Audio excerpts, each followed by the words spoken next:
Vous êtes au cœur de l'info, je suis ravie de vous retrouver pour accompagner cette nouvelle soirée d'information. Ce qui concentre l'attention ce soir, c'est cette manifestation d'ampleur encore aujourd'hui en Serbie. En Serbie, le ton des autorités a donc changé alors que des dizaines de milliers de personnes manifestent encore, hein. Et nous prolongeons notre réflexion avec vous, Mélina Huette, bonsoir, hein. Bonsoir. Alors je le disais, cette mobilisation dure maintenant depuis des mois et pourtant on sent comme un tournant. Comment l'expliquer? Alors c'est vrai que ces manifestations, elles existent depuis plus de 4 mois maintenant. Je vous remercie beaucoup, Mélina. Dans l'actualité internationale de ce samedi, je le disais dans les titres, il est aussi question de l'Ukraine. Difficile de savoir quelle est la réalité de l'avancée russe à Koursk. À Gulliver, comment se fait-il que les informations soient si contradictoires depuis quelques jours?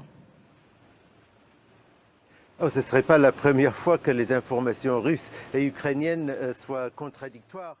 Je vous remercie beaucoup, Gulliver. Il n'y a toujours pas d'accord entre le Hamas et Israël pour prolonger la trêve dans la bande de Gaza et poursuivre la libération des otages.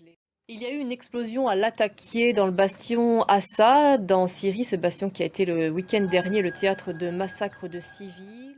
Dans le nord-est du pays, les autorités craignent une crise humanitaire et sécuritaire en cause le gel de l'aide américaine qui compromet le fonctionnement des camps de réfugiés.